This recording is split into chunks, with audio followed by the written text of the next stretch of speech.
Hello mga amigo, miga, gwapo, gwapo. Gwapo, gwapa. Nandito ako sa pahayag. Sa pahayag 3:20. Nakatayo ako sa labas ng pintuan at tumuktok. Kung diringgin ninuman ang aking tinig at bubuksan ang pinto, ako'y papasok sa kanyang tahanan at magkasalo kaming kakain. Amen. Salamat po. Ang ganda, no? Yan, sana ang gagawin nating lahat. Pag kumatok ang Panginoon sa atin, dinggin natin siya. Para magkasalo tayo laging kumain sa ating Panginoon. Lagi natin siyang kasalo sa ating pagkain. Di ba nga? Lagi natin siyang kasama. Nagpapasalamat tayo sa Kanya lagi. Kaya lagi natin siyang kasama. Araw, gabi, umaga, tanghali, gabi. Sa tuwing kakain tayo dahil tayo'y kasama niya. Kumatok siya sa atin, kaya nadidinig na lahat ng panahon sa ating buhay. Kasama natin siya kung nadidinig natin siya. Kaya pag kumatok siya sa ating pintuan, diringgin talaga natin siya at susundin ang kanyang mga kautusan dahil ito naman ang mga tuntunin niya para sa atin pag kumatok na siya sa atin. At yun ang umpisa, sumunod ka na sa kanyang mga kautusan, di ba? Binuksan mo na nadinig mo na siya at susunod ka na sa kanyang mga layunin para sa atin, katulad ng sinabi niya, tularan ninyo ako tulad ng pagtulad nyo sa akin. Ayun, nag-react siya. Ang dami niyang reaction. Ganon sana tayong lahat. Huwag tayong magpalinlang, huwag tayong magpaloko.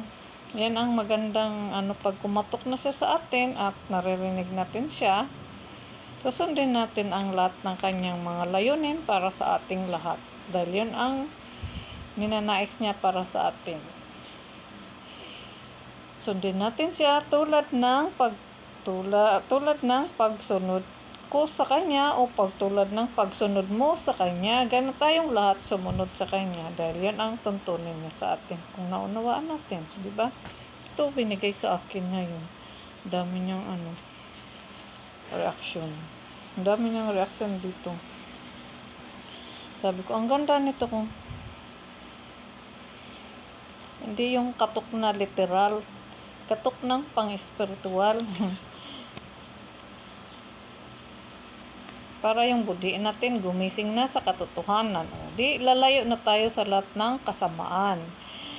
Yun ang mga pamamaraan ng Panginoon sa atin kung paano tayo gumising, paano tayo maging aware, tumayo tayo sa kasamaan. Hindi naman niya tayong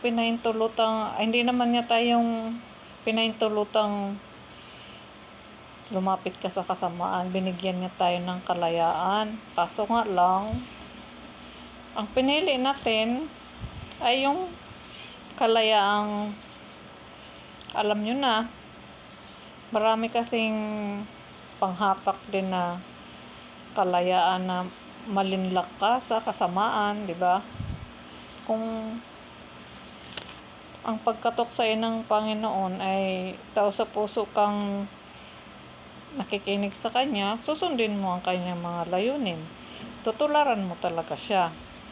Hindi ka na bumalik sa dati. Tuloy-tuloy lang hanggang sa Kanyang pagdating. Katulad ng panalangin natin, di ba? Pag tuwing kakain, kasama natin siya. Salamat Panginoon sa pagkain, biyaya mo sa amin, sa inuming tubig, sa pagkain ng buhay para sa iyo, para sa aming lahat,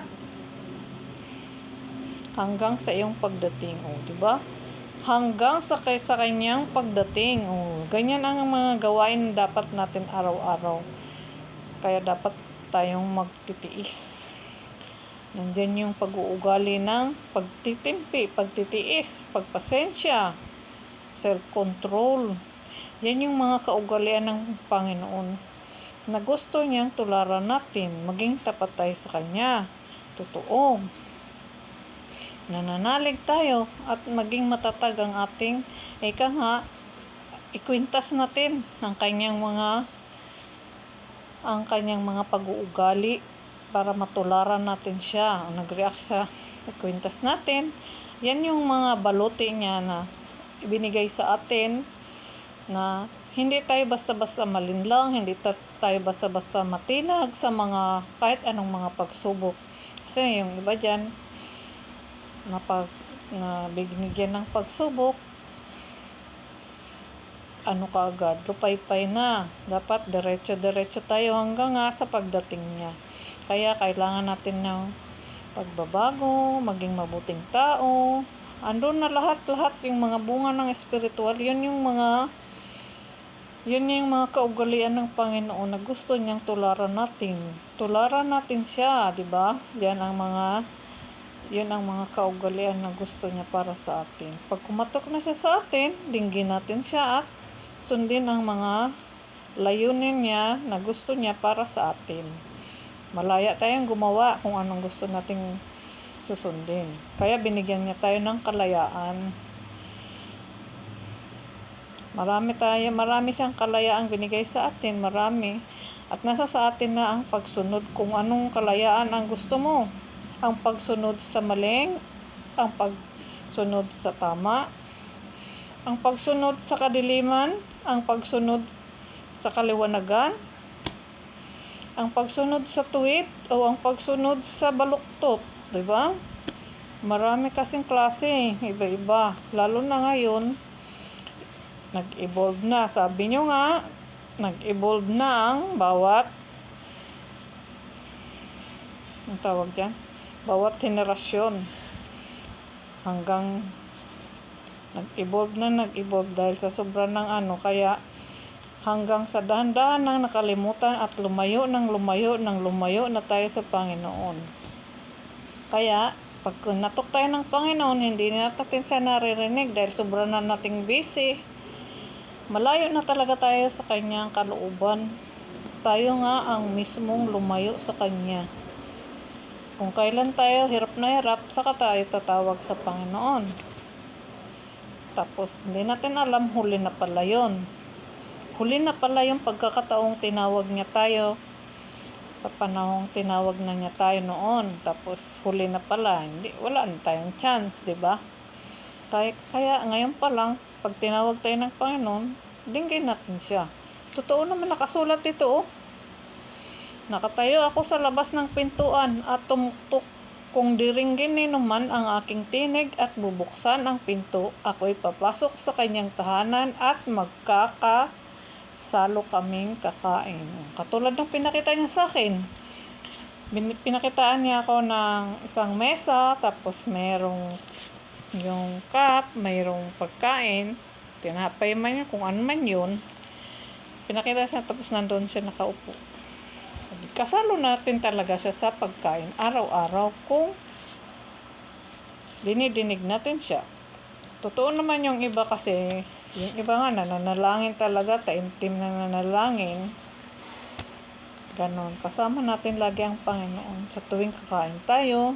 Kasalo natin lagi siya sa ating mga buhay sa tuwing kakain tayo. Kasi nga, nagpapasalamat tayo sa Kanya. Di ba? Nananalangin tayo sa Kanya. Yun nga, gusto niya sundin natin ang lahat ng tuntunin na nakasulat dito para sa ating lahat. Sinulat niya ito para sa ating lahat, hindi lang para sa isa o sa ilan o sa mga saserdote. Tayong lahat, mahal niya tayong lahat, kaya gusto niyang madinig niya tayo. Dinggin natin siya, kumakatok siya sa atin, sa ating mga pintuan. Dahil tayo nga ang templo, sana tanggapin natin ang Panginoon para lahat tayo madinggin natin ang kanyang mga pagkatok at manatili tayo sa kanya. Dahil yan ang ninanais niya para sa atin, ang pagsunod sa kanyang mga layunin, kung anong gusto niya. Gusto niyo, nasa sa inyo pa rin. At huwag tayong basta-basta magpalinlang. Tibayan natin ang ating mga pag-iisip, kalooban at yung mga kasi Magaling man din lang ang kalaban ng Panginoon pag pinintulutan niyang linlangin ka. Malilinlang ka talaga. Kaya nasa sa atin din ang pag-iingat. Kung tayo tao sa pusong nagmamahal sa Panginoon, sundin natin siya ng tao sa puso. Nag-reaction. Dapat talaga sundin natin siya. Yun lang. Salamat po. Ito binigay niya sa akin ngayon. 3:20.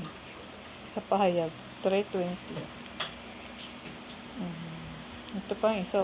Ang magtatagumpay ay uupong katabi ko sa aking luklukan. Kung paanong ako'y nagtagumpay at nakaupo ngayon sa tabi ng aking ama sa kanyang luklukan, at kung may pandinig kayo, dinggin ninyo ang sinasabi ng Espiritu sa mga iglesia. Pag nagtagumpay tayo, nasa tabi tayo lagi ng Panginoon at ligtas tayo, di ba? Ligtas na ligtas tayo dahil walang makakapinsala sa atin, dahil ipagtatanggol talaga tayo ng Panginoong Diyos Ama. Ipagtatanggol talaga niya tayo, hindi niya tayo pababayaang mapahamak ka, lalo pag sa Kanya ka na, hindi Kanya pababayaan. Naniniwala ako dyan dahil ang dami nang gumagawa sa akin ng mga ritual. Kaya tiwalang-tiwala talaga ako dyan sa Panginoon. O, tingnan mo. Lagi tayong nakaluklok sa Kanyang, asan na ba yun? Sa Kanyang, pag tayo nagtatagumpay lagi, nasa tabi lang niya tayo, di ba? Kanyang luklukan ng aking ama sa Kanyang luklukan, nasa tabi. O, lagi tayong nasa tabi ng Diyos Ama. O, kasi nga, sumasa atin na naman siya, sumasa atin na eh. Ginagabayan niya tayo. Hindi niya tayo pababayaan. Pag nasa kaliwanagan ka na, tagumpay na. Kaya lang, mag-antay ka hanggang sa pagdating. Kung kaya mong magtiis. Huwag kang lumiko. Kung tuwid na ang dinadaanan mo, sa tuwid ka na. Huwag ka nang lumiko. Dahil ulas na lumiko ka, mabibiktima ka na naman ng pahamakan, kapalaluan.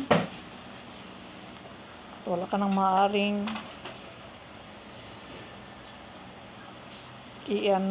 iaalay dahil naubos na. Kaya mag-antay na lang tayo sa kaparusahan pagdating. Ang kaparusahan, yung kapaitan ng galing sa dyablo, yun ang ating matatanggap na kaparusahan, dahil ang kapuutan ng dyablo ay sa atin pupunta lahat kung hindi tayo, kasi ang mga nasa Panginoon itataas na yun lahat. Yun lang mga gwapo, mga gwapa. Salamat po kung kayo nakikinig. Salamat ng marami. God bless everyone. Salamat po. Yan lang. Salamat. Ay, may napatutuo pa pala ako. Nagpakita na naman sa akin.